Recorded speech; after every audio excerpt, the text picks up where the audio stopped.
we've been waiting for this for a long time. I think the statement that the Ministry of Commerce is evaluating really means that, first of all, there's a go-ahead from the very top of the leadership in China.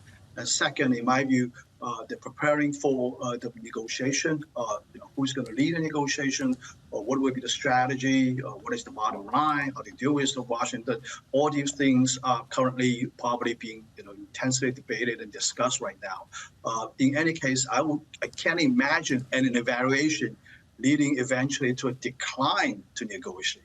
That's just not going to happen in my view. So I think it's very, very good news. We've been waiting for a long time. So, Professor David here, do you think talks are imminent then? And when I say imminent, should we expect talks, official talks to be more specific, official talks to begin this month? Oh, I think the Ministry of Commerce statement is talking about the official talk. I think I won't, say it's imminent. I think it's very close.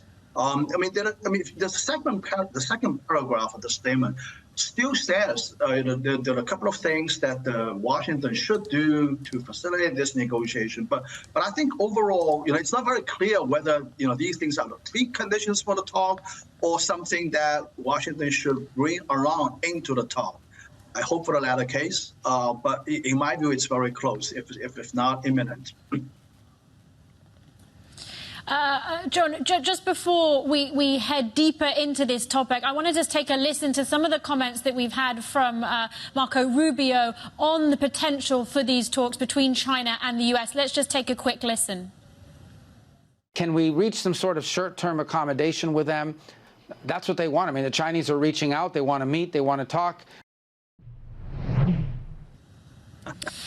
John, I want to pick up on Rubio's comments there. What you make of the U.S. willingness to engage in discussion. What is it that's going to be actually palatable for Beijing as an opening gambit for discussions with the U.S.? And just following on, if we can as well, we have, of course, seen Mike Walsh step down, effectively going to be replaced in the interim by Marco Rubio in that role of national security advisor. So I wonder what you make, what it means for China to see Rubio playing this different role now in the Trump administration.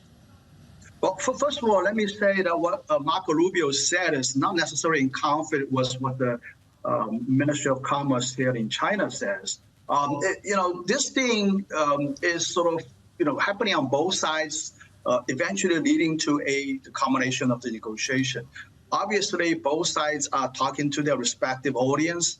If you look at the statement from Ministry of Commerce here, it clearly indicates that it's Washington is sort of saying we should talk. As a matter of fact, President Trump said that too, right?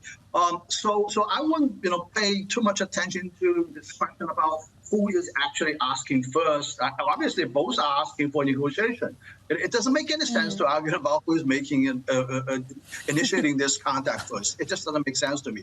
I think regarding the second part of your question about Rubio's role, I think this is not really in his domain. This whole trade negotiation is under the leadership of Secretary of Treasury Scott Bessent. He's now steering the wheel, and Rubio has a lot of things on his plate. It's going to keep him busy for a while, taking two roles in administration. The war in Ukraine, the war in the Middle East, the pending war, the pending conflict between India and Pakistan. It's going to keep him busy for a while. So I don't take too much weight about what he said on this matter.